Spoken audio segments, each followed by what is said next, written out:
Veja no ICL Notícias, segunda edição. Ditadura nunca mais. É dia de dizermos em alto e bom som: ainda estamos aqui. Lula lidera atos pela democracia em Brasília para lembrar os 2 anos do 8 de janeiro. E presidente faz brincadeira com o ministro do Supremo. Que ninguém vai parar de chamar de Xandão. Depois do vandalismo, obras de arte depredadas por golpistas voltam restauradas para o Palácio do Planalto. Alexandre de Moraes manda recado para Zuckerberg. Ministro do STF diz que Brasil é terra com lei e que só quem segue legislação pode operar no país.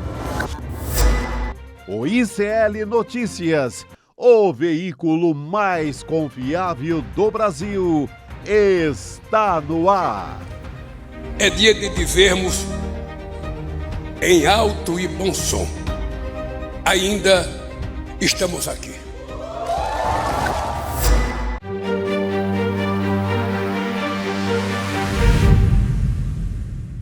Olá, boa noite, seja muito bem-vindo, seja muito bem-vindo. ICL Notícias, segunda edição, está no ar e nós estamos ao vivo nos canais do Instituto Conhecimento Liberta, Eduardo Moreira no YouTube, na Pop TV no Rio Grande do Sul. E como disse Lula aqui na nossa abertura e no ato que celebra a nossa democracia nesse 8 de janeiro de 2025, ainda estamos aqui, ao contrário do que planejavam os golpistas, né? Chico Sá, Rodrigo Viana, boa noite.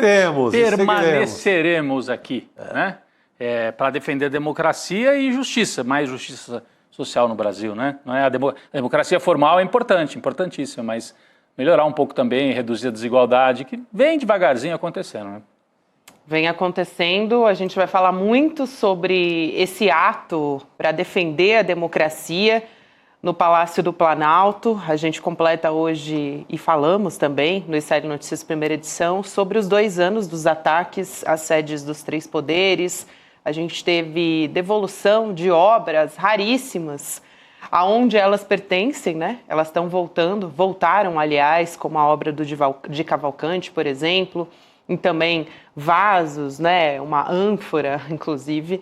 A gente vai falar a respeito de tudo isso e de quais autoridades estavam lá. Heloísa Vilela esteve no Palácio do Planalto para acompanhar tudo de perto e para contar para a gente até o lançamento de um prêmio, né? A Eunice Paiva também, e o que é muito simbólico para a nossa democracia, ela que tanto lutou pelos direitos humanos e pela democracia. E você vê como é que a arte empurra, às vezes, para frente os debates, né? As discussões. O Lula usou a frase, né? O título do filme no discurso dele. Ainda estamos aqui. E lançou, como você lembrou, um prêmio, né? O governo federal lança um prêmio de defesa dos direitos humanos com o nome da Eunice Paiva. Tudo no embalo do filme, né? Exatamente. Olha, desde que esse filme foi lançado, é um filme que já foi visto por mais de 3 milhões de espectadores, muita gente aprendeu ou reforçou seu aprendizado sobre a ideia de democracia. É impressionante. Sabe, teve um momento no Brasil, pelo esporte, que o brasileiro aprendeu o que é democracia por uma via muito lúdica, que foi na democracia corintiana. Verdade, verdade. Muita gente que não sabe, a democracia, aquela democracia ensinada em sala de aula, que o aluno não liga, isso é coisa da Grécia Antiga. Quando o doutor Sócrates falou com a democracia corintiana, com Vladimir, com Casagrande, opa, é isso democracia? É eu escolher o que eu quero, são as decisões que estão em jogo, é preservar o direito de todo mundo. Não só o corintiano, mas todo mundo no Brasil entendeu. Com o filme, vivemos um momento muito importante, muito didático nesse sentido. É muito legal, né? O Chico lembrou quando a cultura, o esporte se cruzam com a política, e aí não é um discurso assim que você tem que ficar explicando muito, isso está incorporado. Fica mais né? compreensível, né? O meu filho de 16 anos gosta de usar camisas escrito Democracia Corintiana. Então, isso virou uma marca, né, que vai passando de gerações. Eu recebi ontem a ligação do jornalista Fabian Restivo, que fez o documentário sobre o Pepe Mujica aqui no ICL, e ele falou que ele estava impressionado com a repercussão do filme Ainda Estou Aqui. Também lá os argentinos estão de olho, porque lá eles já viveram isso antes. Teve o História Oficial, que é dos anos 80, 90, que contava a história de sequestro de crianças, e agora, mais recentemente, o filme 1985. E ele falou, nossa, eu estou vendo aí no Brasil aconteceu o que nós já vivemos aqui. Né? Filmaço, 1985. Mas ele, quer dizer, lá na Argentina isso bateu também. Eles estão acompanhando toda a repercussão do prêmio e tal. Então eu acho que é um momento muito rico e o Lula reafirmando isso hoje em praça pública nos 2 anos dos atentados golpistas. Gabi. Muito bem, Rodrigo. E a gente continua, é um dia muito importante e muito simbólico de diversas maneiras aqui para a gente, mas a gente continua também falando sobre o caso da Meta e do Zuckerberg e como isso reverbera no mundo todo, inclusive já tem aqui repercussão no Brasil. O ministro Alexandre de Moraes começou a falar a respeito disso, então já dá um pouco da tônica do que pode vir por aí, eventualmente até uma judicialização. Eu vi o milagre, eu vi o Ministério Público levantando para alguma coisa no Brasil. Exatamente. O ministro Alexandre de Moraes falou sobre isso no evento de hoje lá, de lembrar o golpe de 8 de janeiro. Daqui a pouco nós vamos trazer a fala completa do Alexandre de Moraes, que inclusive é a manchete principal de hoje aqui no ICL Notícias, segunda edição. Xandão responde a Zuckerberg, enquadra Zuckerberg. Né? Hoje, de ontem para hoje, as pessoas já começaram a pensar o que significa aquele anúncio do Zuckerberg, além da questão política, no dia a dia. Não é?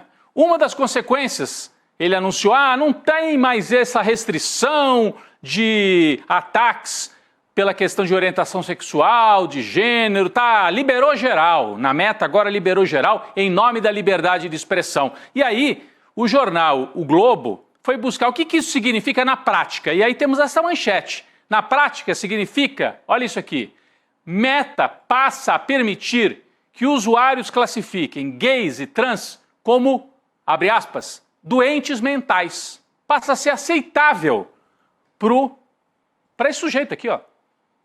Você classificar como doentes mentais em nome da liberdade de expressão. Alguém acha que isso faz sentido, Gabi? Porque não se trata só de ofender. Você gera jovens com orientações sexuais as mais diversas, podem desenvolver problemas sérios, né? De rejeição, problemas psíquicos sérios, com um ataque liberado. Vale tudo na rede? Não pode ser assim, né? Mas é uma consequência. Fala, Gabi, você queria comentar? Não, eu ia só comentar que tem as legislações locais. Aqui no Brasil, por exemplo, transfobia é crime. Então, se você eventualmente tiver um caso desse aqui no Brasil, ou até outros tipos de preconceito, é crime. Em vai ter que ser responsabilizado. Pode não ser, mas aqui vai ter que ser responsabilizado. Então, a Meta não pode estar acima também das leis locais. Mas daí chega naquilo que o Chico Sá estava falando. O Ministério Público já está cobrando. Está querendo que a Meta, no Brasil, porque a Meta tem escritório aqui no Brasil. Não é que nem o X do Musk, que fechou o escritório, jogou a chave fora e mandou a turma embora. A Meta tem um escritório, aliás, uma sede gigantesca aqui na Faria Lima. Né? Num dos prédios mais famosos e mais caros da Faria Lima.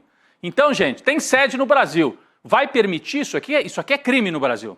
Nós temos uma manchete seguinte, o Ministério Público já cobra explicações para que a Meta explique. O que é isso, afinal? É aqui, olha. Ministério Público Federal quer explicações da Meta sobre eventuais impactos da decisão de Zuckerberg. Os procuradores querem estimar possíveis repercussões no Brasil do fim da checagem de conteúdo. Então é isso, o Ministério Público Federal quer que eles expliquem. O deputado federal Alencar, do PT aqui de São Paulo, também disse que vai convocar a turma da Meta para uma sessão lá no Congresso para explicar melhor. É isso mesmo? Vale tudo? Vocês vão passar por cima das regras e das leis brasileiras? Vão tentar?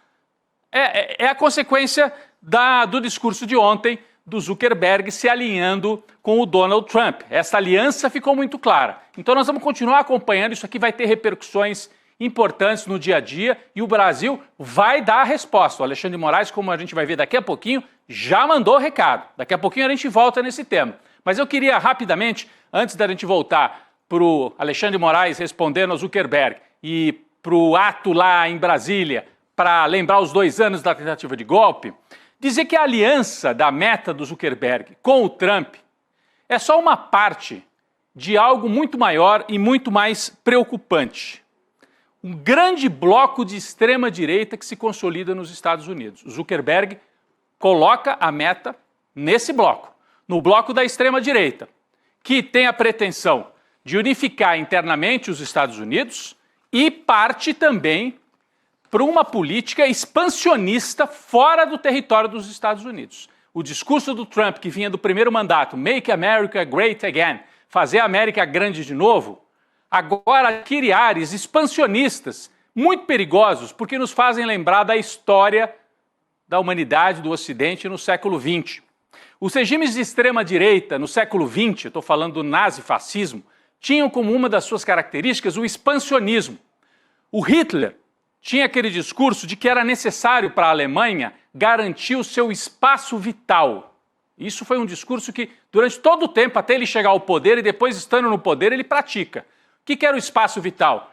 Uma área em torno da Alemanha para garantir que a Alemanha fosse grande. Não bastava a Alemanha se restringir ao seu território. Não. Ele avança, ele faz a anexação da Áustria, que aliás era a terra natal dele, um país de fala alemã. Então ele faz primeiro a anexação da Áustria, depois ele avança e toma territórios da Tchecoslováquia, né? Os Sudetos tchecos é também a área de fala alemã, e com isso ele vai ampliando a esfera de influência, o espaço vital alemão. Então, essa tendência ao expansionismo é típica de regimes de extrema-direita. O Hitler conseguiu, vamos lembrar isso também, né? Em torno dele estavam os grandes empresários alemães, principalmente da indústria. As grandes empresas industriais naquela fase, né, estavam junto com o nazismo. Compuseram um grande bloco de poder e de força e foram junto com o governo. O que o Trump tenta fazer agora, e essa aliança do Zuckerberg para mim é muito simbólica, é um bloco de forças dizendo para o empresariado lá dos Estados Unidos, para a burguesia, que agora não é mais industrial, mas é da área de comunicação.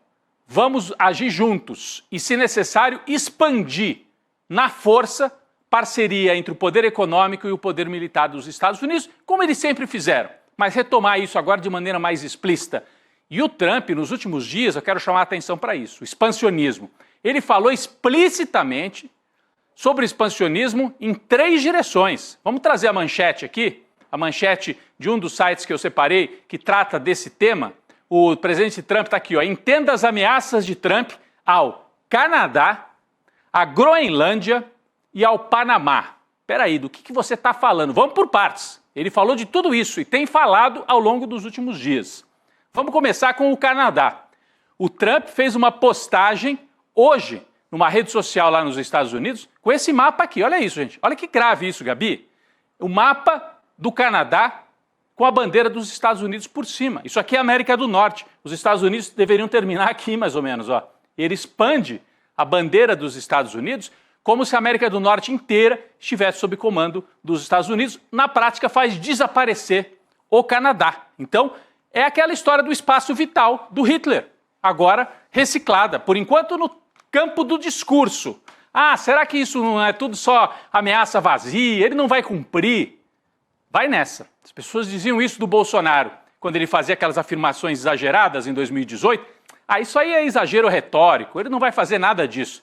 E aí chegou ao golpe de 8 de janeiro. Então, olha o que o Donald Trump postou hoje em relação ao Canadá. A gente tem um mapa aqui, evidentemente, como é que se organiza a América do Norte, né? O Canadá é um país independente, aqui o mapa, né? Você tem o México aqui para baixo, os Estados Unidos nessa porção verde e o Canadá aqui acima. Ali você tem outra parte do território dos Estados Unidos, que são o Alasca, né? Que é uma parte não contínua do território dos Estados Unidos.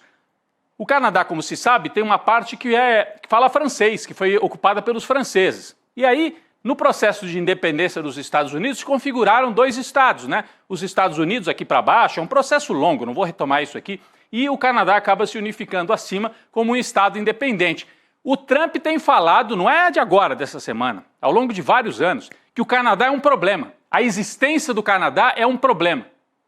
Pelos seus déficits fiscais, porque ele é muito leniente com imigração, ele abre a sua fronteira para imigrante, com isso fica arriscado também para os Estados Unidos, que o melhor para o Canadá ele diz com todas as letras, é se transformar no 51º estado dos Estados Unidos da América. Olha só, né? Expansionismo puro.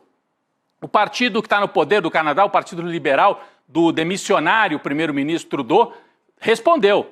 Fez uma postagem e falou assim: Trump, se precisar de explicação, vamos colocar aqui na tela a postagem do Partido Liberal. Aqui é a fala do Trump de que o Canadá deveria ser o 51º estado dos Estados Unidos, que ele tem dito várias vezes. E a postagem seguinte é a resposta dos canadenses. Para alguns que possam estar confusos, diz o Partido Liberal lá do Canadá, na cor aqui abaixo, Estados Unidos, na cor mais escura. E em vermelho, não Estados Unidos. Aqui, tá bom? Vamos explicar. Estados Unidos aqui e aqui não, Estados Unidos. Tá bom assim? Precisa explicar para o Trump. Agora, ele tem o poder militar. Será que vai chegar a promover uma aventura dessa? Eu não acredito que vá fazer isso de saída. Mas fica uma espada, né? Uma ameaça no discurso sobre o país ali que faz fronteira ao norte com os Estados Unidos. Outra região que ele está ameaçando, Groenlândia. Nossa, por que a Groenlândia? Ele tem dito que a Groenlândia tem que ser, se necessário, ocupada pelos Estados Unidos. E aí tem motivos econômicos. A Groenlândia tem potenciais reservas de petróleo, objeto de desejo do presidente republicano. Por ora, o governo da Groenlândia proíbe novas sondagens devido ao temor ambiental, né? A Groenlândia é dos groenlandenses, não está à venda, responde a premier dinamarquesa. Por quê? Vamos colocar o mapa aqui. A Groenlândia é um território gigantesco que pertence à Dinamarca. Olha aqui o mapa. A Groenlândia é uma porção de terra gelada que fica entre a Europa e a América do Norte. Isso. E ela pertence à Dinamarca, que é muito menorzinha, né? Mas é uma espécie de uma colônia, de um território administrado pelos dinamarqueses. Os políticos da Dinamarca têm dito, a Groenlândia pode até ficar independente, agora tomar a Groenlândia, tirar da Dinamarca e levar como se fosse parte do território dos Estados Unidos, não é aceitável. O Trump está falando abertamente disso, gente. Não é que essa suposição que ele fala em reunião fechada. Está falando nos discursos. Está gerando uma onda nesta linha expansionista. E, por fim, a ameaça contra a América Latina. Ele fez uma graça dizendo que quer mudar o nome, vamos trazer aqui também, mudar o nome do Golfo do México, chamar de Golfo da América, né? Ele quer fazer isso em relação ao Golfo do México e diz também que, se necessário, vai retomar o Panamá, vai tomar o Panamá. O Canal do Panamá é hoje um dos principais pontos de passagem fundamental para a economia dos Estados Unidos, porque por ali passam, né, navios do Atlântico, da costa atlântica para a costa do Pacífico, é o caminho mais curto. Foi construído, né, com financiamento dos norte-americanos lá no começo do século, ao longo do século XX. E em 1999, o Canal do Panamá, nós temos aqui um mapa, vamos colocar aqui na tela, o mapa, o Canal do Panamá foi restituído pro Panamá, que é um estado que fica aqui, ó, né, na América Central. O que o Trump está dizendo é, pagamos muita tarifa, está perigoso, é segurança nacional, os chineses, empresas de Hong Kong administram parte do porto aí no Canal do Panamá, se necessário os Estados Unidos vão reocupar e tomar o Panamá. Está falando isso e diz que vai mudar o nome do Golfo do México, que é esse golfo aqui, essa região marítima, né, chamada historicamente de Golfo do México, e mudar para Golfo da América. América no sentido de Estados Unidos, né, que eles usam como sinônimo de Estados Unidos lá. A presidenta do México, a Claudia Sheinbaum, hoje já apareceu numa entrevista coletiva lá na Cidade do México, dizendo, não vai mudar, vai continuar sendo o Golfo do México, o que nós podemos talvez é mudar o nome da América do Norte e mudar para América Mexicana, que era o nome clássico usado em muitos mapas lá do século XVI, século XVII. Aqui, ó, a presidente mexicana sugere mudar o nome dos Estados Unidos para América Mexicana, após Trump propor rebatizar o Golfo do México. Tá bom assim, ela disse ironicamente, claro, a Claudia Sheinbaum. Então, é o Trump com a política expansionista, parece assim uma provocação barata, mas a gente tem que tomar cuidado porque quando Hitler fazia esse tipo de provocação, os ingleses, por exemplo, acreditavam que ele nunca chegaria a fazer nenhum movimento militar. Tanto que tinham um entendimento de que era melhor não confrontar a Alemanha. E depois, quando ele começa a se expandir, toma a Áustria, toma os Sudetos na Tchecoslováquia, avança sobre a Polônia, aí era tarde. Então, o Trump vai armando um discurso que é típico discurso de governo de extrema-direita, na crise. Os Estados Unidos são poderosos economicamente, poderosos militarmente, mas estão em crise de hegemonia, disputando o mundo com a China. Então, para a gente ficar atento, essas ameaças estão sendo feitas abertamente pelo novo presidente que toma posse agora no dia 20 de janeiro. Gabi?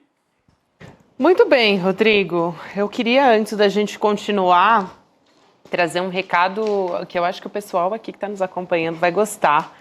Dessa próxima sexta-feira, então, dia 10 de janeiro, depois de amanhã, né? Depois de amanhã. O Edu Moreira vai anunciar várias novidades aqui para o ICL em 2025. A gente adiantou, né, que em 2025 a gente ia ter um monte de novidade. Então, a gente vai trazer essas novidades, o Edu Moreira vai contar para vocês, para ajudar a gente até a ter força para encarar esse tanto de coisa que está vindo aí em 2025, né? A gente estava agora falando aí do Donald Trump, que está achando, nem sentou na cadeira ainda, vai sentar no dia 20 de janeiro, vai assumir e já está anunciando o tanto de mudanças e uma visão imperialista que ele quer impor. Então, 9 horas da manhã, anota aí na sua agenda, 9 horas da manhã, sexta-feira, dia 10 de janeiro, durante o ICL Notícias, primeira edição, a gente vai ficar sabendo de todas as novidades do ICL para esse ano. Eu também. Opa! Ele não conta pra gente também, tá? A gente sabe alguma coisinha, mas... Porque aí o pessoal diz, ai, conta pra gente o que é. A gente também não fica sabendo. Vai ele ter esconde novidade muito na da gente. programação, Sim. talvez uma ou outra contratação de jornalista, cursos, na área dos cursos também. Mas é tal da bomba. É uma bomba, que o como Edu diz. tanto fala, é pra valer, não é É brincadeira. bomba! Vem aí bomba, então, gente. Eu acho que é uma sequência de bombas, ele vai anunciar um conjunto, né? Sim. Vai ter Sexta, bomba. 9 da manhã. Isso aí. Então, anotado na agenda. Não, e o 9 ICL da manhã precisa estar cada vez mais forte, porque os caras querem tomar tudo do Brasil, né? Veio o Facebook por cima, veio o Trump se aproximando, querendo... que ele vai voltar com tudo também em cima da América Latina. Da América Latina. Eu creio que aquela política do DEA, que é o Departamento Antidrogas, que é o departamento que usava aquilo como desculpa para cometer golpes, isso vem com tudo também. Então, o pacote é pesado. Vamos dar uma resposta, ficar preparados. Vamos seguir firmes por aqui, gente. Vamos falar também sobre o ato pela defesa da democracia hoje, lá em Brasília.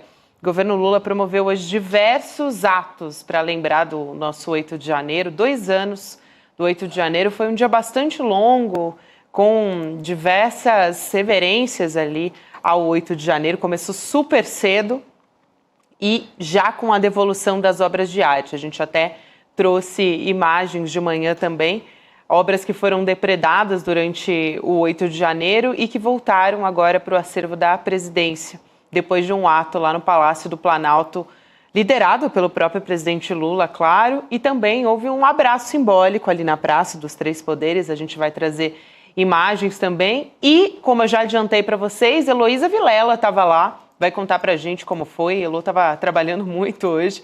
A gente vai começar pelo evento lá no Palácio do Planalto, chamado Democracia Fortalecida. Elo, mais uma vez que a gente já conversou hoje, não vou dizer para quê, tá? Para outra coisa que vem aí. Mas a gente já falou hoje. Boa noite, Elo. Boa noite, querida. Pois é, que dia, né? Um dia importantíssimo da gente fazer esse abraço, essa ressalva e pontuar a importância da gente defender a democracia. E foi para isso que o presidente dedicou boa parte do dia dele, né? Com uma sequência de eventos e um discurso no qual ele pontuou muito bem a importância da gente ainda estar aqui, né? Eu vou aproveitar, Elo, e chamar o primeiro vídeo da fala do presidente Lula nesse ato chamado Democracia Fortalecida. Vamos assistir? Vamos lá. É dia de dizermos em alto e bom som: ainda estamos aqui.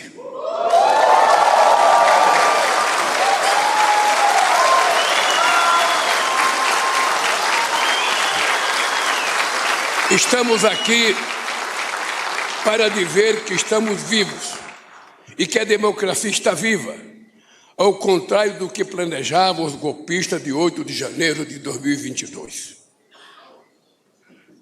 2023. Estamos aqui, mulheres e homens, de diferentes origens, crenças, partidos e ideologias, unidos por uma causa em comum. Estamos aqui para dizer alto e bom som: ditadura nunca mais, democracia sempre. É importantíssimo esse recado do presidente. E ele Lula. fala, estamos aqui, estamos vivos.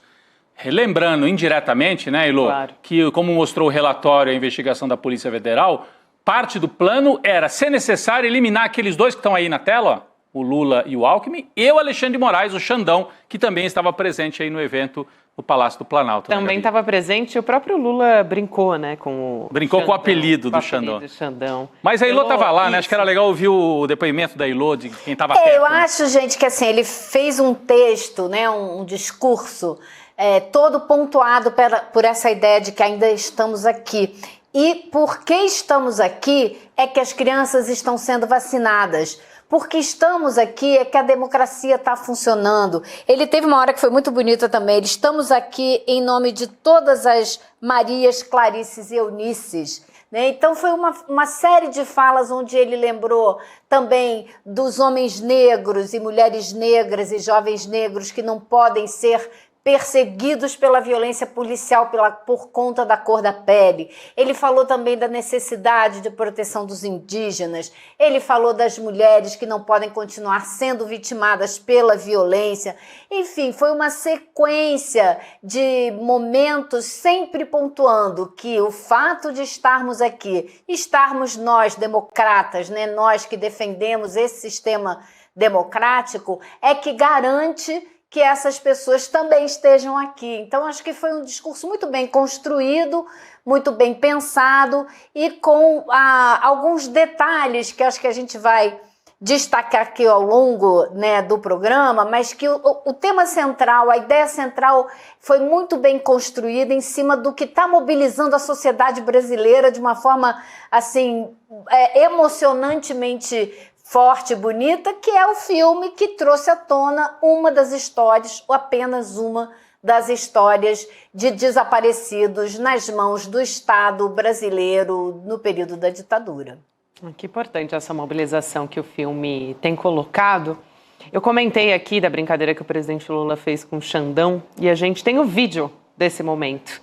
Então a gente vai colocar aqui também. Vamos ver. E eu queria fazer uma lembrança aqui. Eu tenho 79 anos de idade, já vivi muito, vivendo a vida da Suprema Corte Brasileira e nunca conheci um ministro da Suprema Corte que tivesse um apelido dado pelo povo chamado Xandão, que é um apelido que já pegou. E desse apelido você nunca mais vai se libertar. Pode ficar sério. E não adianta ficar nervoso que ninguém vai parar de te chamar de Xandão. Ficou engraçado. E você vê que nem ele muito aguentou, legal né? isso, assim. Eu achei isso muito legal por uma série de motivos, né? Porque o Alexandre de Moraes, ele é um símbolo muito forte hoje da defesa da democracia, porque era ele que estava lá à frente, né, como a presidente do Tribunal Superior Eleitoral e como ministro do Supremo, nessa batalha para enquadrar, julgar essas pessoas que tentaram o golpe no 8 de janeiro. E eu achei engraçadíssimo, né? Tive vontade de rir quando eu vi uma comentarista bem de extrema-direita hoje, mas supostamente conceituada, dizendo que ao falar o que falou, Lula politizou essa discussão. E eu achei muito legal, porque o Lula trouxe o Xandão para os braços do povo. A população te apoia, Xandão. A população gosta tanto do seu trabalho que te trata com essa intimidade, como sempre me trataram por Lula. Então, achei assim realmente um tom perfeito a brincadeira dele. Eu acho mesmo, viu, que foi o Lula o responsável por politizar toda essa situação. Até agora não era político, mas agora que o Lula falou, com certeza... A comentarista está se queixando que estão politizando a ideia de democracia forte. Pois é. Ela não quer que seja político isso, esse discurso? É uma construção sempre política, e como se o ataque de 8 de janeiro não fosse político. Exatamente, da extrema-direita. A defesa da democracia é política, né? Isso não é assim. O Ulisses Guimarães fez um discurso lindíssimo na promulgação da Constituição, super político, politizado. Aliás, lembrava o Rubens Paiva, naquele famoso discurso, temos nojo da ditadura, né? Ulisses Guimarães, Ulisses ódio Guimarães. e nojo. Ódio e nojo. Não, então é sempre político, né, Chico? Sempre, não tem outra coisa. Eu acho que Lula reforça, né, ali para o povo a ideia de Xandão como defensor, né, da democracia. E o Xandão é defensor da democracia não só ali naquele momento mais duro do golpe. Durante a própria campanha eleitoral, se não é um Tribunal Superior Eleitoral com ali o arrojo, com a maneira, com o estilo Xandão, tinha ido para o espaço também já lá. Aquela tentativa de vetar parte do eleitorado do Nordeste de chegar até as urnas, quem resolve aquela bronca é o Xandão. É o Xandão. Ele dá ordem imediata para a Polícia Federal resolver a bronca e diz que não vai ter essa historinha de prorrogar a eleição para a noite inteira, que eles estavam querendo criar uma confusão sem fim. Sim. Aquilo definiria a eleição. Sem dúvida. Então, às vezes é perigoso essa coisa da gente tornar alguém herói. O ideal seria tá tudo funcionando e não precisar de ninguém virar herói. Sim. Mas é um grande cara, é um grande vigilante da democracia no país. Sem dúvida. Elô, eu também queria colocar aqui a fala do presidente Lula, em que ele faz ali uma deferência, ele cita, na verdade, a presença de várias autoridades que estavam ali, né? Ele fala, por exemplo, dos comandantes das forças todas, Exército, Marinha, Aeronáutica, que estavam junto com o ministro da Defesa, o José Múcio. E ele fez uma menção, uma deferência a isso. Vamos assistir também? Vamos lá. Senhores comandantes, eu quero aqui agradecer Zé Múcio, que trouxe os 3 comandantes das Forças Armadas para mostrar a esse país que é possível a gente construir as Forças Armadas com o propósito de defender a soberania nacional, o nosso 16 mil quilômetros de fronteira seca, o nosso quase 5 milhões e meio de quilômetros quadrados de mar sob a responsabilidade do Brasil, a nossa maior floresta, de reserva no mundo, 12% da água doce, a nossa riqueza no subsolo, a nossa riqueza no solo, a nossa riqueza no fundo do mar e, sobretudo, a soberania do povo brasileiro. Muito obrigado pela presença, Zé Múcio, e dos 3 comandantes militares.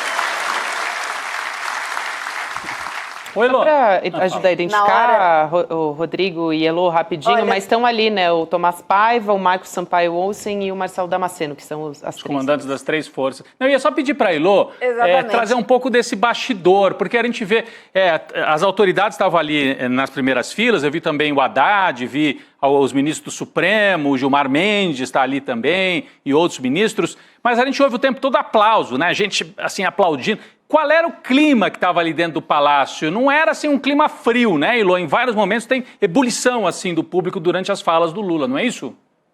Sim, logo no começo da cerimônia, antes do Lula falar, antes de qualquer pessoa falar, o público que estava ali irrompeu num grito de sem anistia, por exemplo, né?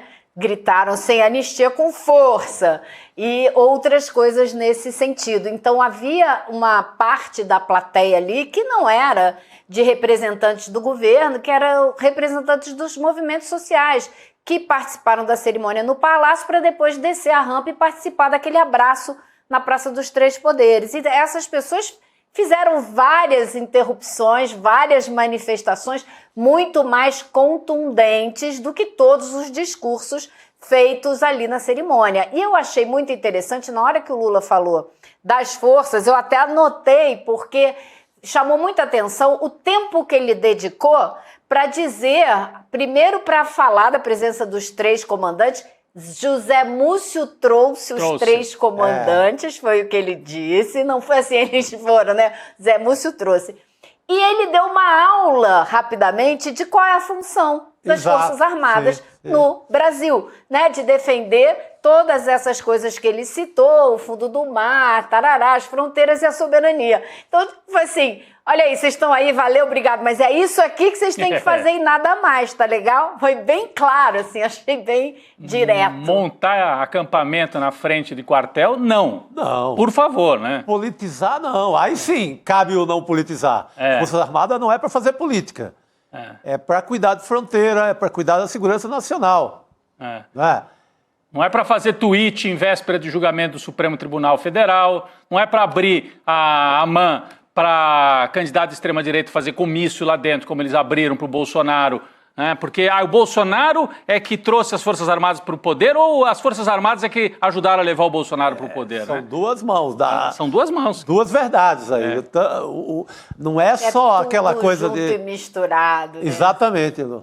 Exatamente. Achei boa essa observação da Elo Agora, também. o clima, Rodrigo, foi bom você destacar isso, fazer essa pergunta, porque tinha um clima bastante empolgado, combativo, que não foi incentivado. Né? Se você olhar para o público geral, você tem num canto a imprensa, aí nas primeiras filas todas, uma área toda reservada para o pessoal que trabalha no governo, que ou é ministro, ou trabalha com ministro, os deputados, os senadores e tal. E atrás toda essa gente, toda essa turma que veio para participar do ato, que faz parte dos movimentos sociais.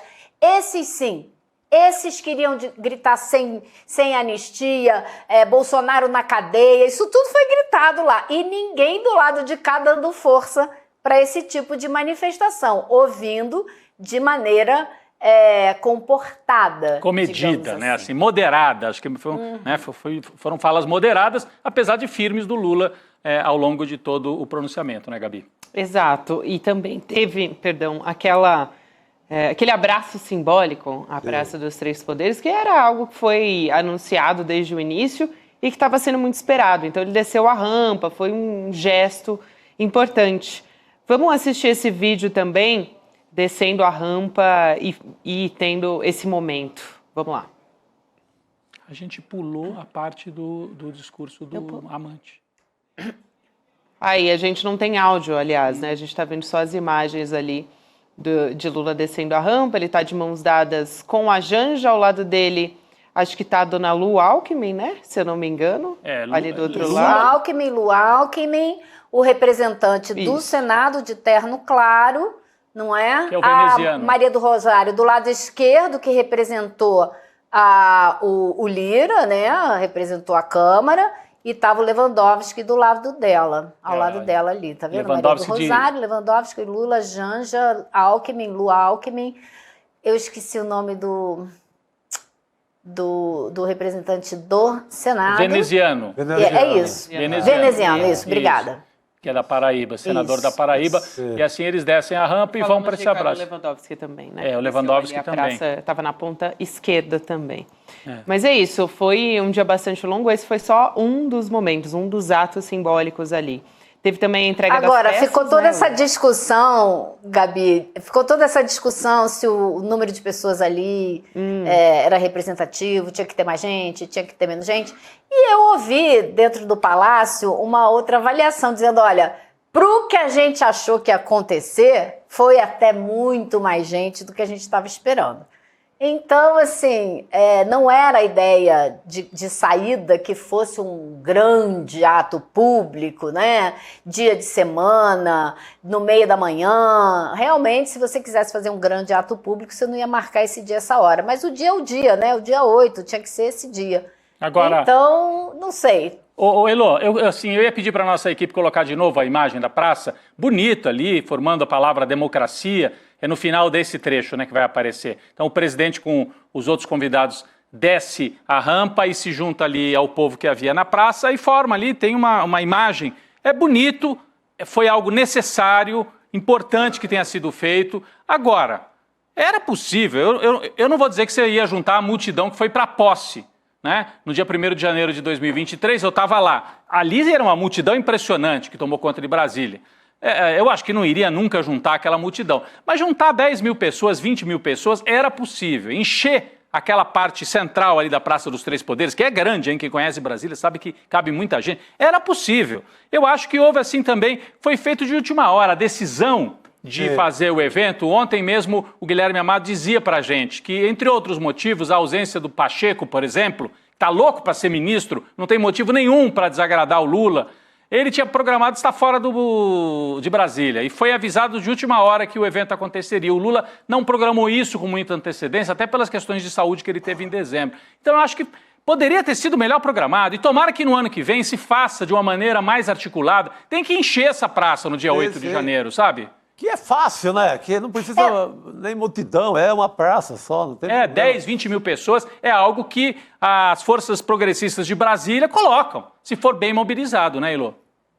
Se for bem mobilizado, exato. Você vê, foi tão em cima da hora que o próprio Barroso, presidente do Supremo, não foi, porque estava viajando. Você acha que o Barroso boicotou? Claro que não. Nem o Lira boicotou certamente? Não, claro que não. Então, porque foi um pouco em cima da hora mesmo, né? O Barroso, inclusive, mandou um texto escrito que foi lido, né, em nome dele, ou seja, ele deixou claro que ele preferia estar lá, mas não poderia estar lá, enfim. Então, foi um pouco em cima da hora que o presidente certamente decidiu participar desse abraço à Praça dos Três Poderes. Mas, gente, todo ano, segundo ano do 8 de janeiro, isso tinha que ser planejado 2 anos atrás, devia estar no calendário de todo mundo, né? Exato. Né? Eu acho que deve fazer parte agora do calendário para sempre, né? Dia de defender a democracia no Brasil, 8 de janeiro. É isso aí, temos que fazer. Ainda não querendo, obviamente, também acho que Lula, né, pode planejar muito melhor e convocar, mas é isso, 8 de janeiro está no nosso calendário. Eu acho que assim, é uma data que talvez não precise nem de planejamento. A gente sabe que vai acontecer todo ano e a gente sabe que é preciso de um evento, de uma solenidade, enfim, o que quer que seja, né, gente? Mas talvez não precisa ser convocado para que a gente esteja com os nossos representantes principais do país lá em Brasília nessa data. Eu não sei, mas eu tenho as minhas dúvidas em relação a isso. Quer ir para a Praça dos Três Poderes. O que a gente quer ir para a Praça dos Três Poderes, ficar em frente ao STF, acompanhando o julgamento dos responsáveis pela tentativa de golpe. É isso que a gente quer. Aí vai lotar. Aí vai ter multidão. Aí sim. Aí é capaz de lotar muito mais. Conforme o resultado, vai ter carnaval também. Vai ter. Boa, Chico. Carnaval fora de época. Totalmente. Agora, a gente falou dos militares, teve uma medida que não foi muito badalada. No dia 31 de dezembro, o Lula assinou uma MP que ela mexe com a administração pública. Cria novos desenhos, quem pode ocupar determinado tipo de cargo, e ela, na prática, ela vai esvaziar muito o poder dos militares na administração pública, na rotina da administração pública. Chico, eu até quero convidar quem não assistiu em detalhes hoje de manhã, eu falei com a Ana Penido sobre isso. Muito bom, muito bom. Especialista também. Ela pesquisa os militares há muito tempo e eu falei justamente disso, então acho que vale a pena. Interessantíssimo, porque, por exemplo, o GSI não vai ser obrigatoriamente ocupado só por militares, o próprio Ministério da Defesa, mexe de forma significativa. Vai acontecer paulatinamente, né? E deve abrir até um processo seletivo ainda nesse ano. E o Alexandre de Moraes falou hoje sobre isso também, sobre a necessidade de regular a participação política dos militares. Se você tem regulação para ministro, para juiz, para Ministério Público, promotor, se quer se candidatar, tem que abandonar a carreira, como aconteceu com o Alexandre de Moraes, que era da promotoria em São Paulo. Então tem que ter para militar, não pode ser essa festa. O cara é coronel, vai para a política, volta. Pode. Você sabia que não pode, né? O regulamento de Exército, Marinha, Aeronáutica impede. Mas na prática acontece. Mas, por exemplo, eu não posso usar, eu sou coronel, eu não posso usar coronel no nome. Coronel Telhada, candidato a deputado estadual. Eu não posso sequer usar a denominação. Sim, porque está usando um cargo público, ele está se apropriando de um cargo que não é dele. Exatamente. É diferente de um professor. A carreira de professor é uma carreira que, assim, eu acho que é completamente diferente, né? Aí é o uso da máquina mesmo, inclusive do cargo, para tentar tirar vantagem. Se o cara vai usar, ele tem que sair. Sai fora da condição de militar. É isso. Só trazendo aqui também, para não deixar de falar sobre as obras de arte, que eu comentei rapidamente ali, mas a gente teve a entrega dessas peças que foram restauradas, elas foram depredadas durante o 8 de janeiro, e houve uma cerimônia para a devolução de tudo isso. Então, Quem comandou até essa cerimônia foi a primeira-dama, Janja. Tinham várias peças, aquele relógio do século XVII do Dom João VI, foi levado para a Suíça, restaurado, agora está de volta, esse que você está vendo aí na sua tela. O quadro do Di Cavalcanti, o As Mulatas, né, o nome do quadro, ele foi esfaqueado pelos golpistas, a gente está vendo ele sendo colocado ali na parede, e a gente tem aquela imagem também que identifica as facadas no quadro também, se a gente puder colocar. Mas ele foi... Aí, a gente está vendo agora o antes e o depois dele restaurado. E tem um vaso também, uma ânfora italiana em cerâmica esmaltada. A ânfora parece um vaso, mas basicamente se usava na Grécia Antiga para carregar azeite, salmoura, enfim, coisas desse tipo. E aí ela foi quebrada, a gente está vendo ali o antes, e a gente teve essa ânfora restaurada também. Então, a gente tem todas essas peças de volta para o nosso acervo, Elô. Só um detalhe que eu acho interessante é que essas peças, tanto o quadro do Di como a ânfora e tal, se você olhar o quadro de frente, olhar a ânfora por fora, você não vê as emendas, a restauração é perfeita. Mas, propositalmente, se você olhar o quadro por trás ou a ânfora por dentro, você vai ver as emendas, você vai ver as cicatrizes, como eles chamam, do ataque que essas peças sofreram. Muito importante. É muito importante para a gente não esquecer o que aconteceu ali. Apesar de elas estarem restauradas, né, elas foram violentadas, né? Elas foram violentadas. Isso. Também, Elô, o presidente Lula assinou um decreto criando o Prêmio Unispaiva, a gente comentou, pela defesa da democracia, e o prêmio que ele vai ser entregue pela AGU uma vez por ano, Advocacia Geral da União, para brasileiros ou estrangeiros também que tenham colaborado de forma notável, essa é a descrição, para a preservação, restauração ou consolidação da democracia aqui no Brasil. Aí, Elô, se você quiser comentar rapidamente a sua conversa com o Chico Paiva, que é neto da Eunice, né? Que foi homenageada nesse filme que a gente assistiu. Na verdade, 2 netos da Eunice assinaram o decreto junto com o presidente Lula.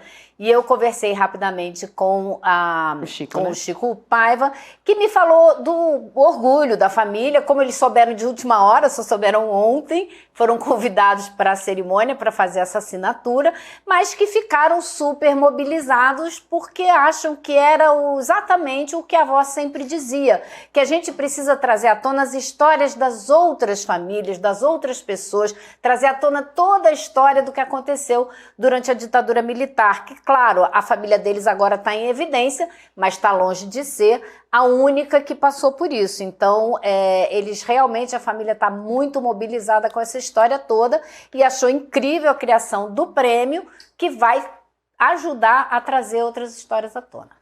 É um simbolismo muito importante nesse momento. Vamos chamar também aqui nosso convidado, o deputado Lindbergh Farias, do PT, para falar sobre os atos em memória do 8 de janeiro em Brasília e a defesa da democracia também. Deputado, boa noite, seja muito bem-vindo. Boa noite, Gabriela, boa noite, Rodrigo, boa noite, Chico. Eu estou aqui em Brasília, ao lado da Heloísa, estou no estúdio do ICL.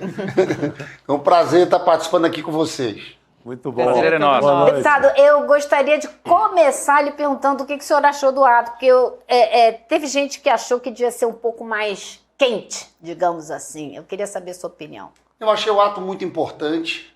Agora, eu achei que faltou conectar toda a história, porque, veja bem, o 8 de janeiro não foi um ato isolado, não foi um passeio no parque, não foi um ato de baderneiros, não foi isso.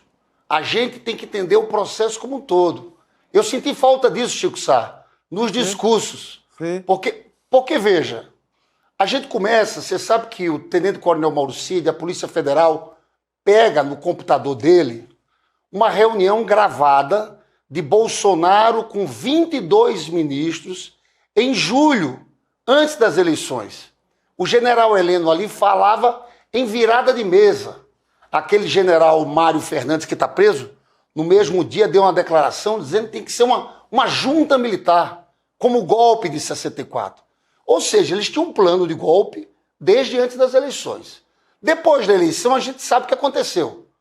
Aquelas manifestações das rodovias, os acampamentos que eram protegidos pelas Forças Armadas, e teve 2 movimentos, por isso que eu quero chamar a atenção que foi o mesmo plano até 8 de janeiro.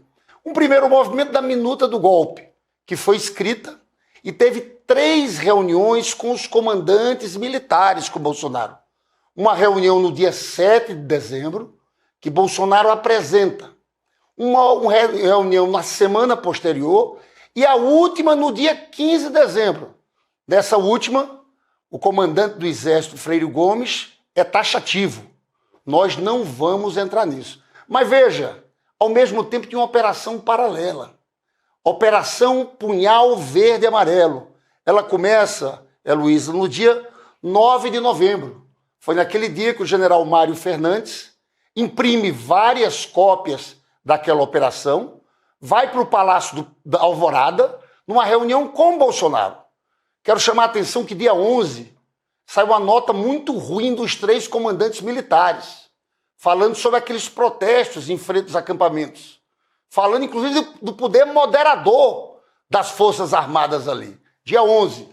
Dia 12 de novembro, Braga Neto se reúne com os kits pretos, ou seja, é uma operação paralela, sem o conhecimento dos comandantes.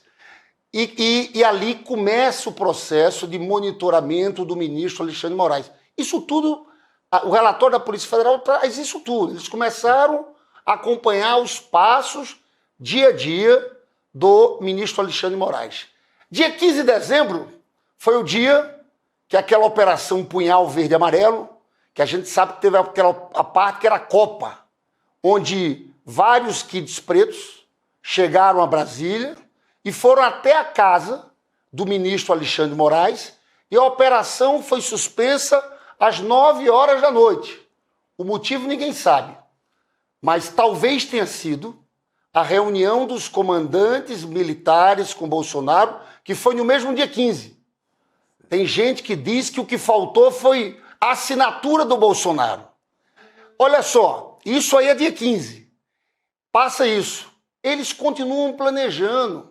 O dia 8 não foi um ato isolado, eles tinham um plano bem organizado. O que é que eles queriam, Heloísa, ali?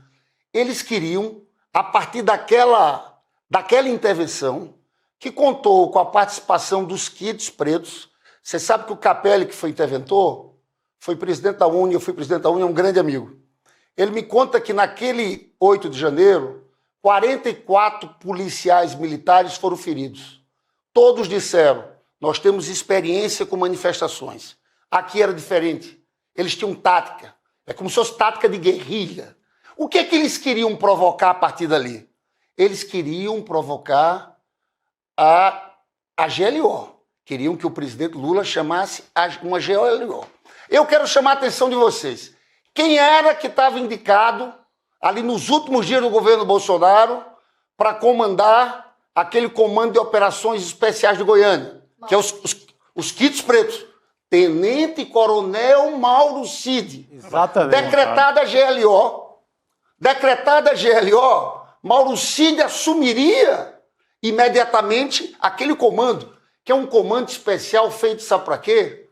Para trabalhar com rebeliões, com movimentação, em Brasília em especial. Em Brasília. Então, o que o senhor está dizendo é que faltou dar esse histórico um pouco mais, pontuar melhor esse histórico nessa cerimônia toda hoje, em algum momento. Na cerimônia da cobertura da imprensa, toda vez que eu vejo falar, eu fico vendo os canais aí de televisão, eles falam muito como um ato isolado. Esse ato está conjunto. É um ato que foi organizado, na verdade, comandado por Bolsonaro, por Braga Neto, quiseram o consentimento dos comandantes. Não houve de 2, teve o da Marinha, tá? O Garnier estava pronto para atuar. O Freire Gomes e o Batista Júnior que não foram. Então veja, qual foi a sorte daquele episódio todo? É que o presidente Lula decidiu não chamar a GLO. Foi aconselhado por vários ministros a chamar, eles não vão chamar a GLO. E a outra coisa que foi muito importante foi a determinação do Alexandre de Moraes, que vamos falar sério, decretou prisão de todo mundo. Porque eu quero chamar a atenção, não quero me alongar para vocês entrarem, de um sujeito e de um erro do governo. O comandante do Exército se chama comandante Arruda. Chico, Rodrigo, Gabriel, sabe como é que ele foi parar lá no comando do Exército? Convencer o Lula a colocar o comandante por antiguidade. O mais antigo. Isso não pode ser assim. Não dá, né? Esse cara, na minha opinião, sempre flertou com um golpe. Veja o que aconteceu no dia 8. No dia 8 de janeiro, depois das manifestações, o Capelli foi nomeado interventor e ele vai em direção ao acampamento com a polícia militar para prender aqueles golpistas. Sabe o que aconteceu? Não deixaram. Houve uma manobra militar. É. Movimentaram tanques blindados e apontaram para o lado de lá. Sim. Quando ele chega, tá aquela situação. Canhões apontados para a tropa da Polícia Militar. E o diálogo com o general Dutra, que era o comandante do Planalto, foi duro. E o general Dutra disse, Capelli, você vai conversar com o comandante do Exército agora, o comandante Arruda. Na hora que chega o comandante Arruda, o Capelli, o comandante da Polícia Militar, sabe o que é que o comandante do Exército diz? Você acha que tem mais efetivo, olhando para o comandante da Polícia Militar, você acha que você tem mais efetivo do que eu? Aí disse mais, o Brasil está dividido. E olhou para o Capelli e disse, vocês têm que devolver os ônibus para a gente tirar os manifestantes aqui de Brasília. Esse era o comandante do Exército. E o Capelli disse, não, eles vão ser presos. Veja bem, foi esse mesmo general Arruda que foi demitido pelo Lula depois, quando o Lula pediu a demissão, pediu para não assumir o cargo o tenente-coronel Mauro Cid. Agora... Ele não aceitou, ele quis peitar o Lula. Aí, só para encerrar, para passar para vocês. Se tivesse o GLO, quem ia comandar? Quem era o comandante do Exército?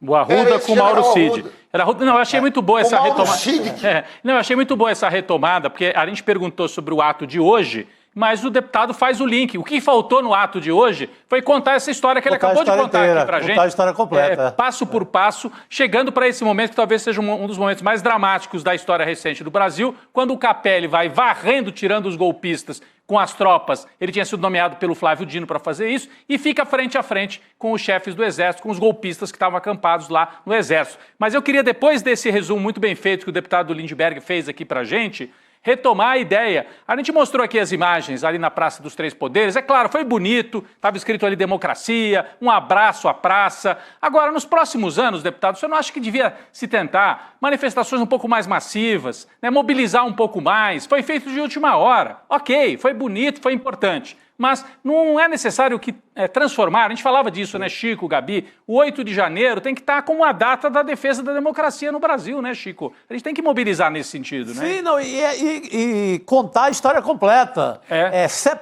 Não deixar vingar a ideia de que o 8 de janeiro foi uma bandalheira, foi uma quebradeira. É uma baderna aleatória. Você tem que juntar a historinha inteira. É isso. O roteiro não é só...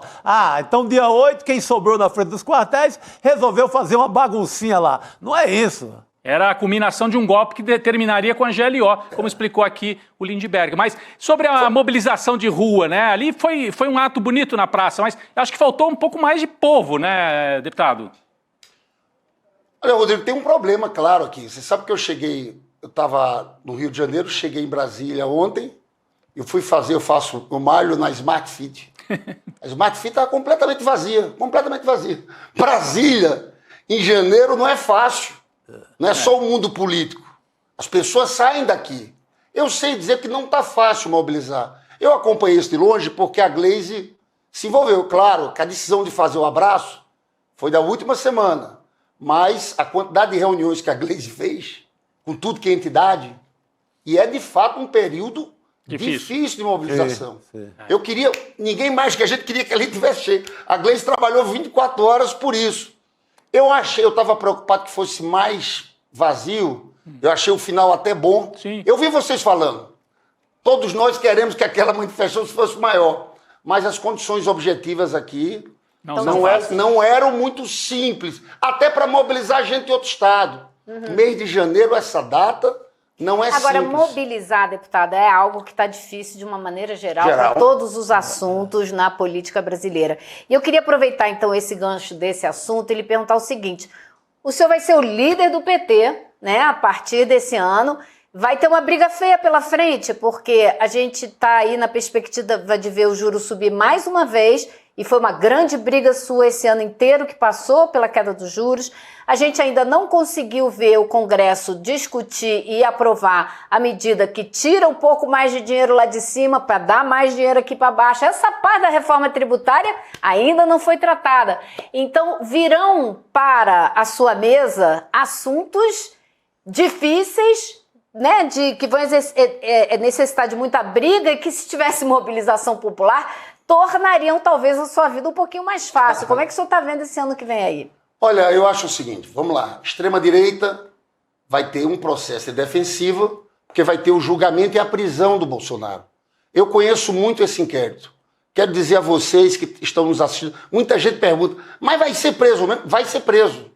Se alguém do Supremo quisesse fazer um acordão, não tem jeito. São muitas provas. É claro que a vitória do Trump, que a gente viu de ontem para hoje, não foi qualquer coisa, né?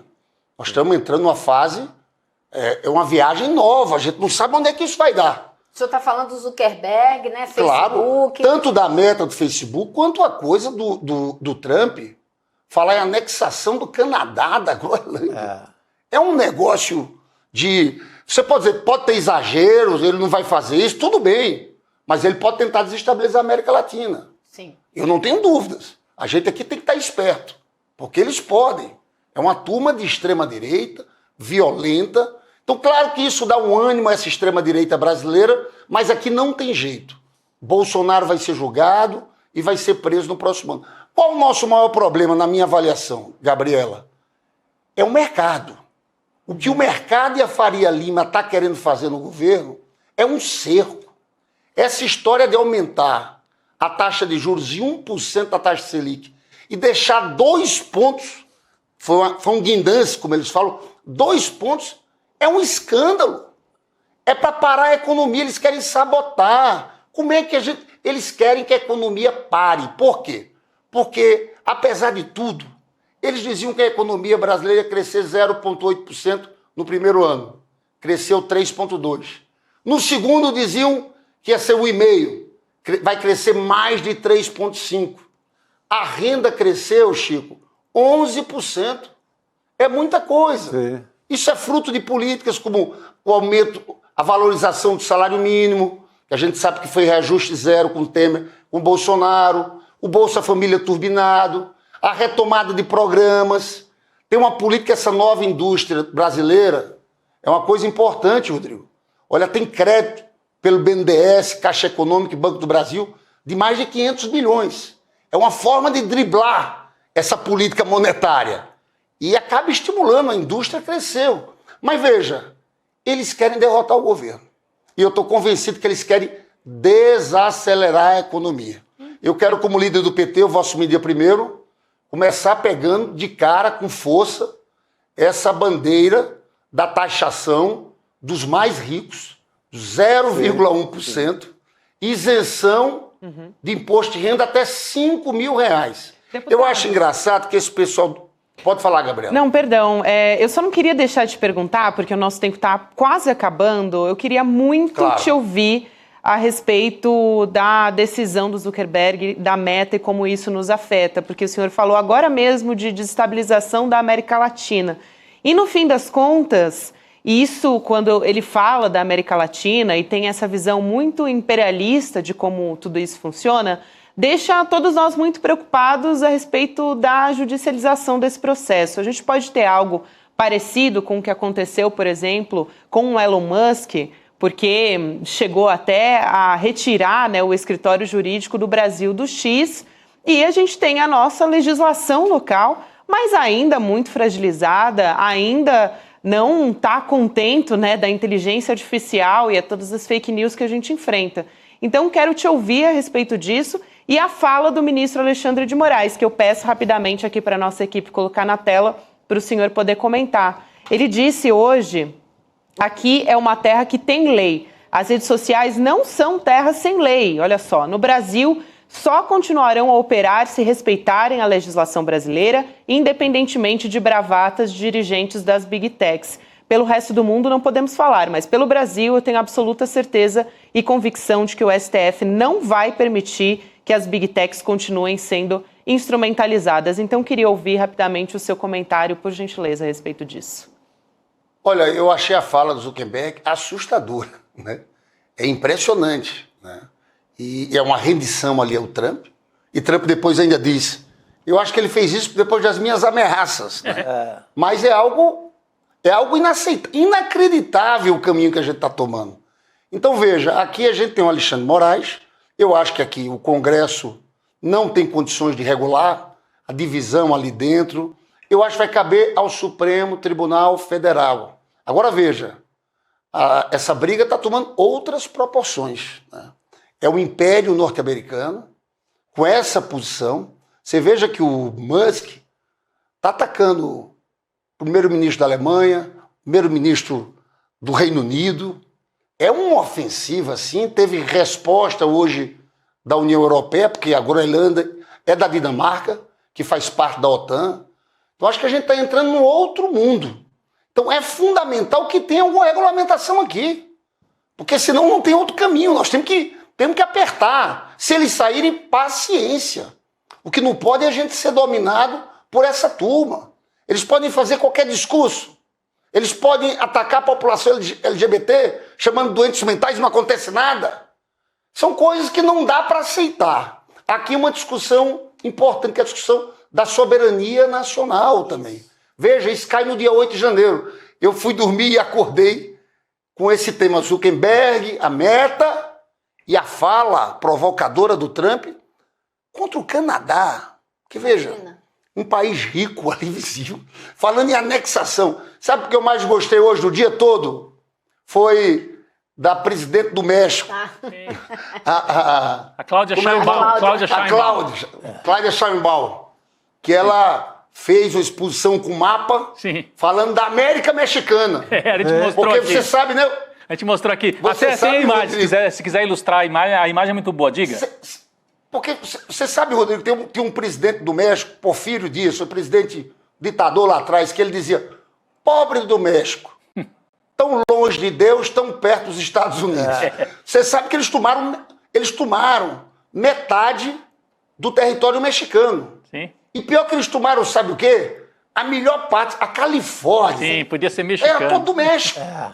Era mexicano, era do México. Califórnia, Arizona, Texas, toda aquela faixa. Eu fui ao São Francisco, que tem coisa mexicana lá, naquela região, é impressionante. Aquilo foi tomado em 1840 ou 48, uma coisa assim. Mas eu acho que o senhor está fazendo um alerta que é muito importante. O Brasil não pode dormir no ponto, porque o discurso do Zuckerberg é dirigido a nós, sim, a dirigido à América Latina, especialmente ao Brasil, que é o país que tem maior uso per capita de internet, um dos maiores do mundo. Inclusive. Aquela decisão secreta era para o Brasil. Você sabe que hoje eu encontrei o Alexandre. É. Você sabe que hoje eu encontrei o Alexandre Moraes lá nesse evento. Porque a gente tem que agradecer muito ele a coragem de enfrentar aquela turma, essa história do golpe, esse debate também sobre as redes. E você sabe que estava o Randolph ali, e eu fui cumprimentar ele, ministro. E ele, você sabe que ele foi nomeado logo quando houve aquele golpe contra Dilma. Sim. E ele entrou no governo do Temer ali, naquele momento. E nós, naquele momento, votamos contra ele. Se a gente for olhar hoje, o maior erro nosso. E aí ele brincou. Poxa, Lindenberg, vocês ainda votaram contra.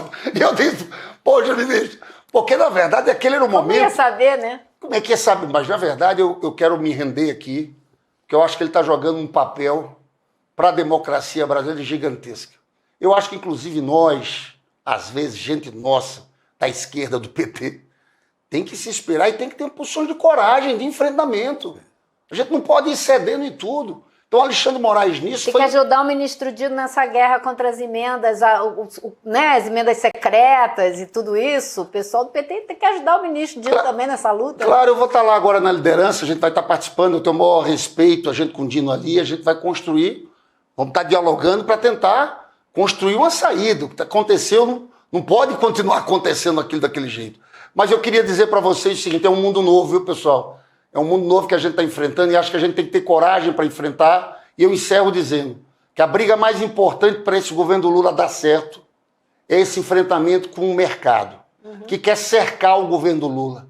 Eles estão agindo deliberadamente para diminuir as condições do Lula governar, para diminuir o crescimento econômico, para impedir que tenham conquistas sociais. É essa batalha que eu considero decisiva. Você sabe que para 2026, fundamental é a gente estar bem com o povo. É o Lula estar bem, governar, melhorando a vida do povo. Eu acho que essa vai ser a grande batalha de 2025. Eu acho que 2026... pode falar, Chico.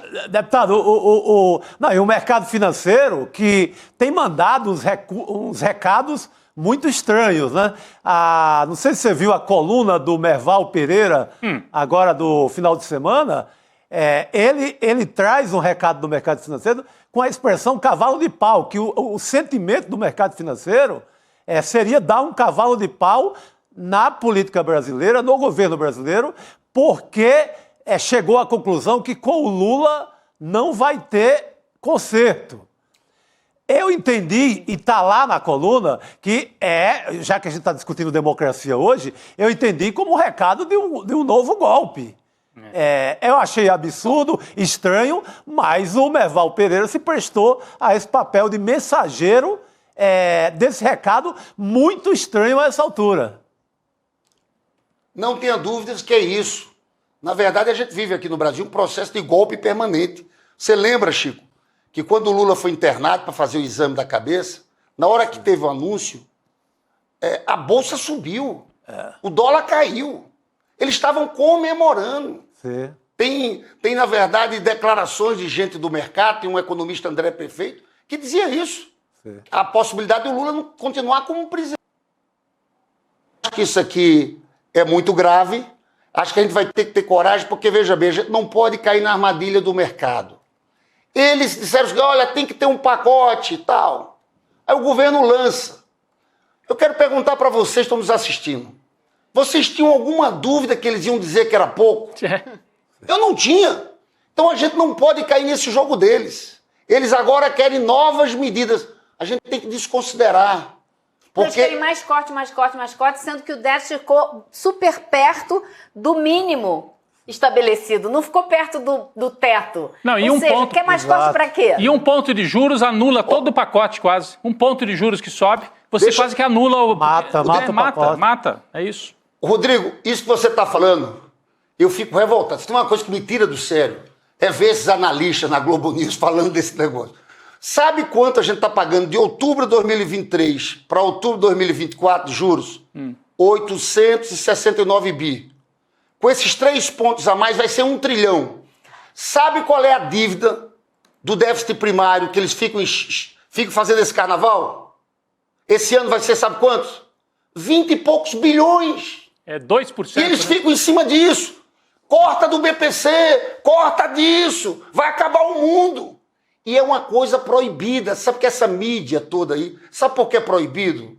Eles não falam do impacto desses juros no crescimento da dívida. Sabe por quê? Porque é muita gente nesse Brasil ganhando dinheiro com renda fixa.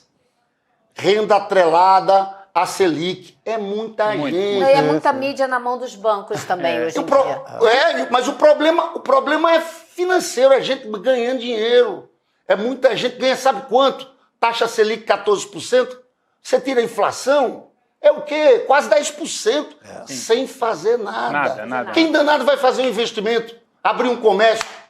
É isso. Só abre quem não sabe. Os ricos mesmo não fazem investimento. Eles jogam em título da dívida pública em renda fixa.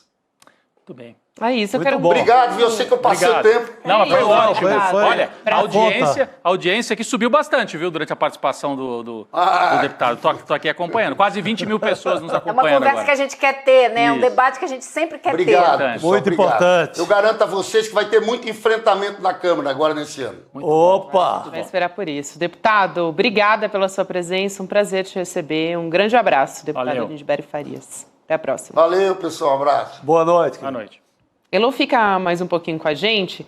Rapidinho, Elô, antes da gente ir se encaminhando para as notícias, para mais uma notícia que a gente vai trazer aqui, daqui a pouco Juliana Dalpiva está chegando, Mas houve um trecho ali do discurso do Palácio do Planalto, muita gente comentando aqui no nosso chat Sim. a respeito disso, que o Lula deu um tropeço, vou usar aqui esse adjetivo, mas dá para a gente classificar de uma outra forma aqui, que ele falou de amante pela democracia, só que o problema foi a comparação. Então vamos assistir esse vídeo, na sequência a gente volta a falar. Boa. Vamos assistir.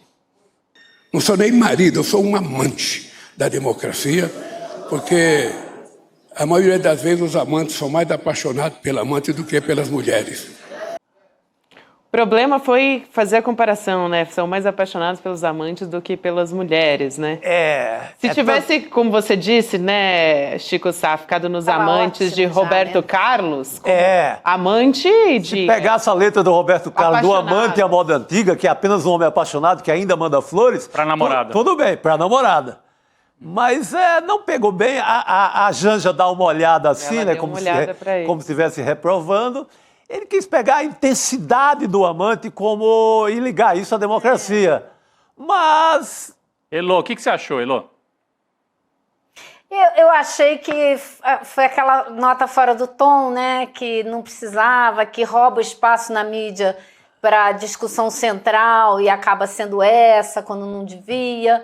Eu acho que eu entendo um pouco colocando o Lula meio no contexto da idade dele, da geração dele, e aí dá pra gente entender o que ele quis dizer, né?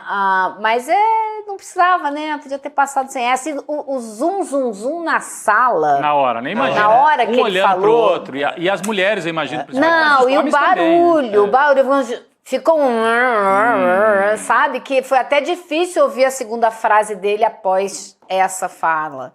Entendeu? Então ficou aquele zuzu, ficou óbvio na hora que todo mundo entendeu que falou, nossa, Falou que besteira. escorregada, né? Vamos falar português, claro. Falou uma coisa que não Falou devia ter que não devia dito. falar, falou besteira. É isso. Aqui, por exemplo, o Vitor Andrade perguntando o que isso importa? Importa porque Lula pode ser cobrado pelas mulheres, inclusive, quando faz esse tipo de comentário. Dizer, Lula, olha só, né? Não pode. A gente entende, né? Eu acho Enfim, que ele vai outra ser geração, cobrado mas de especialmente qualquer pela mulher forma- dele, né? É nisso que Fala, importa. por aí, você ainda me considera amante ou né, só me olha como esposa? Como é que é a história? E eu Mas fico acho que é um perguntando, problema deles será agora. que ele gostaria que a Janja fizesse um discurso com o mesmo teor? Pois é. Se a Janja falasse a mesma boa. coisa. Entendeu? Então é melhor evitar esse tipo de coisa. E é para isso que a gente está aqui também. A gente, quando eu digo assim, são as mulheres, para gerar desconforto também em conversas, em comentários que são feitos. E esses são comentários que são feitos em rodas masculinas, né? Eventualmente a gente não ouve, mas quando a gente ouve, a gente está aqui para comentar também. Elô, então muito obrigada por hoje. Eu só não acho que é um discurso contra a mulher, entende? Eu acho que é uma coisa que tem a ver com como você estrutural. vê as relações. Eu já vi... nem acho isso. Acho que a gente pode ter essa conversa uma outra hora. Eu vi a Catherine Deneuve uma vez falando sobre isso com um apresentador da ABC lá nos Estados Unidos, e ela dizia pra ele, mas não tem nada como o romance, né? Aí ele não entendia muito bem o que ela estava falando, e ela vira pra ele e fala, você deve ser casado há muitos anos, né? Ele falou, sou. Pois é. Entende o que eu tô falando? É aquela coisa do momento da paixão, que no casamento você não necessariamente tem mais. Eu acho que era desse sentimento que ele estava querendo falar. Não tô querendo fazer defesa nenhuma de que o casamento seja assim, seja assado, mas é dessa força do momento da paixão que ele estava falando, e que foi o que ela falou para esse apresentador da ABC, que não entendeu nada que ela estava falando. Acho que Rende pano para manga essa discussão. E eu acho que com democracia é casamento. Tem que ser casamento longo e muito firme. Isso, boa. E muito firme. Não pode ser aventura diamante. Aventura diamante, eu acho que quem faz é o Bolsonaro, que gosta da democracia apenas meia hora aqui e acolá. Com a democracia é um longo e é um casamento que não pode ser desfeito. É um casamento muito firme. É isso. É quase o até a vida Chico, eterna. você é fogo na roupa, como diria minha Elô, mãe. inspirado por você. Genial. Inspirado por você. Genial, é isso mesmo. É isso. Genial. Obrigada, Elô. Um beijão pra você. Ok. Obrigado, Elô. Beijo, Boa pessoal. noite, querida. Rende muito, mas essa você foi... É por aí. Vamos embora. Simplesmente Chico Sá. Gente, agora a gente vai falar... Ontem eu comentei aqui rapidamente sobre uma história que a coluna da Juliana Dalpiva trouxe aqui no nosso site clnoticias.com.br do fechamento do Arquivo Público do Estado do Rio de Janeiro. E agora, o governador Cláudio Castro também exonerou o diretor do APERJ, o Vitor Travancas. A exoneração veio sem nenhum aviso prévio, a Juliana vai poder contar para a gente melhor essa história. Ele denunciou o fechamento, as más condições do arquivo, e a coluna, a própria Juliana, também, e vai trazer esses detalhes para a gente aqui agora. Acho que Ju já está entre nós para poder contar diretamente essa história. Ju, boa noite. Conta para a gente como é que foi essa exoneração e como é que aconteceu tudo. Boa noite, gente. Então, de ontem para hoje, até em função da própria matéria que a gente publicou ontem no site, a gente traz à tona a situação do Arquivo Público do Estado do Rio de Janeiro, que vem se deteriorando nos últimos anos e que acho que piorou de maneira dramática nos últimos meses. E aí o Vitor, o diretor, até essa manhã, decidiu por interditar o espaço, depois de ter ouvido, segundo ele, uma série de especialistas nos últimos dias. E aí ele convidou hoje a imprensa para fazer uma visita. E eu estive lá. Eu não sei se a gente já está com as imagens aqui no ponto, mas é um absurdo completo, dá vontade de chorar dentro do prédio pela situação que ele está. É muito, muito grave. Vocês podem ver aí, essa é a sala de consulta, onde os pesquisadores, eu inclusive, tantas vezes, sentamos nas mesas que estão atrás ali dessas cadeiras, e essa é a sala do lado, onde você vê também o piso totalmente deteriorado. Conforme a gente anda, o piso está meio que levantando. A fiação elétrica exposta na sala onde estão guardados os documentos do acervo dos mais de 4.000 metros de documentos, olha ali. E é assim, uma sala atrás da outra, com essa situação no piso, e também com a questão da fiação elétrica, que não foi renovada, que está cheia de rachadura, inclusive também pelo próprio prédio, em pilares também, em outros lugares do prédio você vê. A gente fez a visita acompanhada pelo diretor, o Vitor Travancas, ao longo de todo o prédio. E aí, trago para vocês agora, para além tem mais um detalhe extremamente importante que ele falou na entrevista quando ele fez a visita, que ele identificou 26 funcionários fantasmas que estavam nomeados em cargos de comissão. Ele assumiu o cargo há 10 dias, tá, gente? É por isso que essa reviravolta toda, ele foi lá, vamos dizer assim, segundo o que ele está contando, pegar tudo, tomar pé, né, de toda a situação do arquivo que ele recebeu. E aí os próprios funcionários informaram, olha, tem aqui 26 pessoas que estão nomeadas, mas a gente não sabe quem são, não aparecem aqui para trabalhar. E aí ele tomou conhecimento de toda a situação do prédio, né? O prédio literalmente caindo aos pedaços, como a gente pode ver. Ô, Juliana, e aí, gente... Não, completa. Eu tenho uma atualização agora, então Rodrigo. Vai. Tava para entrar no ar aqui.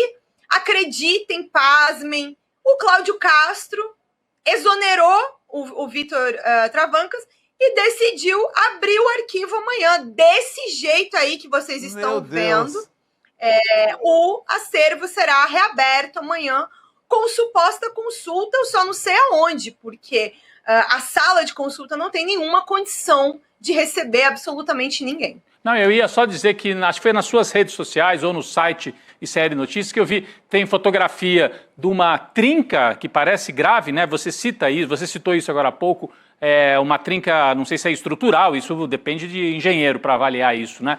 Mas, enfim, tem várias outras imagens que mostram detalhes dos problemas nesse prédio. Agora, só para a gente saber, que tipo de documento que tem dentro daquelas caixas que a gente viu ali? São acervos do DOPS, que vem lá da época do Getúlio Vargas, da ditadura do Estado Novo, e também da época da ditadura militar de 64, não é isso? Inclusive, documentos do Rubens Paiva, né, que nós estamos falando tanto estas semanas. Você podia só trazer para a gente que tipo de documento que tem ali? Rodrigo, tem assim uma infinidade de documentos de diferentes ordens. Uma das documentações mais importantes que estão dentro do acervo do DOPS desde 30, né? Pega o Estado Novo, a ditadura do Estado Novo. Eu mesma já consultei lá dentro do acervo cartas trocadas entre o Luiz Carlos Prestes e a Olga Benário, por exemplo. Alguns registros disso estão lá. Além disso, prontuários dos presos políticos, desde do Estado Novo, também da ditadura militar, os livros de registros de ocorrência, toda vez que tinha uma batida, um assassinato, enfim, é feita uma ocorrência, era num livro. E esses livros dos registros também estão lá dentro, parte do acervo da Comissão da Verdade do Rio de Janeiro também está lá dentro. E tem uma informação que eu até preciso corrigir em relação a ontem, que é assim, eles começaram um processo de digitalização do acervo, mas não para consulta externa, é meio que para um registro interno. E aí, eles não sabem precisar exatamente quanto está digitalizado, disseram que é uma parte significativa, mas está guardado em HDs que também estão lá dentro desse mesmo prédio, sequer estão em uma nuvem. Justamente porque, assim, até a internet, ao longo dos últimos anos, eu me lembro de quantas vezes eu recebi informação de funcionários do prédio dizendo que eles não tinham internet para trabalhar, que eles não tinham telefone para trabalhar. E aí o prédio foi caindo aos pedaços um pouco a cada dia. Então, existe uma digitalização, mas ela não está disponível para consulta, você não consegue consultar online, e ao mesmo tempo, esse registro está nos HDs que estão lá dentro do prédio. Se o prédio for abaixo, se o prédio pegar fogo, também eles serão destruídos. E Rodrigo, Gabi, Chico, assim, tem uma parte aqui que a jornalista dói no coração, porque faz 15 anos que eu pesquiso dentro desse prédio, então eu me sinto, mais do que como jornalista, mas como cidadã também, na necessidade de cobrar. E aí, assim, Rodrigo, eu me vejo na situação de receber uma nota da assessoria de imprensa do governo do estado com um vídeo que tem uma entrevista com um dos integrantes do Corpo de Bombeiros, dizendo que não tem nenhum risco à vida das pessoas. Bom, vocês viram aí a fiação exposta, né? E a situação do prédio. E aí eles cortam para um pedaço de uma única sala que não está com o piso quebrado e destruído. Eles não mostram tudo isso que eu mostrei aqui para vocês. Então, quer dizer, a gente exonera o diretor, a gente faz um vídeo onde tá bonitinho, e aí a gente tá tudo certo. Tá tudo certo. O Museu Nacional, que queimou aqui no Rio de Janeiro, grande parte do patrimônio do Brasil, tá prestes a se repetir no acervo do Arquivo Público do Estado do Rio de Janeiro. E aí também, para além de inúmeras coisas, também são provas de crimes no que diz respeito ao acervo do DOPS. Mas tem vários outros arquivos ali de outras ordens que também são importantes para pesquisa, para memória, para a história não só do Rio de Janeiro como do Brasil. É isso, Ju. Obrigada pela sua reportagem e por vir aqui também mostrar pra gente. Todas as imagens também estão no iserienoticias.com.br, na coluna da Juliana, e a denúncia está feita. E vamos ver em que condições ele vai abrir. Né? Porque parece que ele quer queimar. Cá entre nós. Vamos deixar em condições de que seja queimado. É impressionante isso. É isso. Muito importante a denúncia. Obrigada, Ju. Até a próxima. Valeu.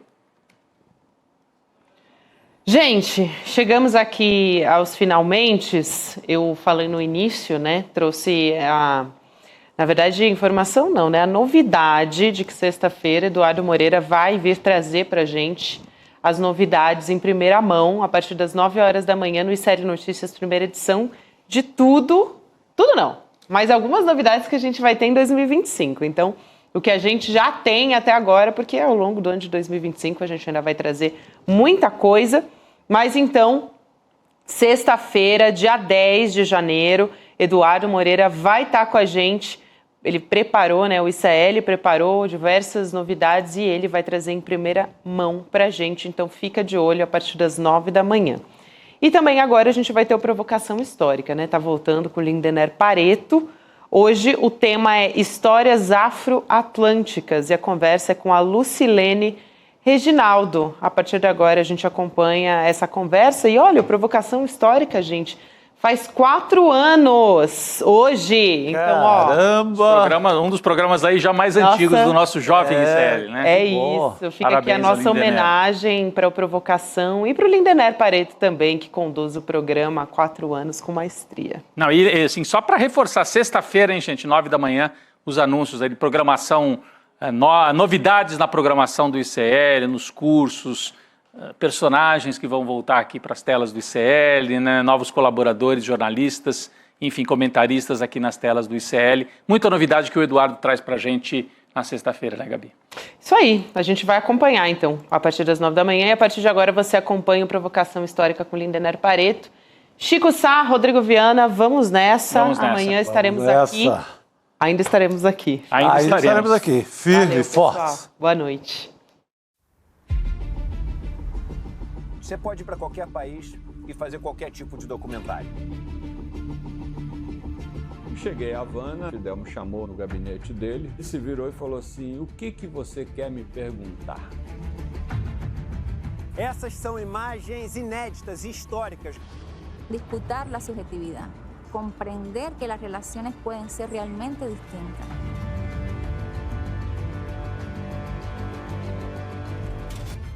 Siempre se habla de los que se van de Cuba, pero no se habla de la mayoría, que son los que se quedan viviendo en Cuba. Pues nosotros tenemos una cultura de la resistencia y de la emancipación, pero hemos generado una cultura de la solidaridad. ¡Patria o muerte! El verdadero revolucionario tiene que tener una gran capacidad para amar, porque si no tienes esa capacidad para amar, tú no puedes entregar tu vida a una causa. Un 30% de las medidas que Estados Unidos impone a Cuba se le impone a cualquier país latinoamericano y no hay gobierno que aguante.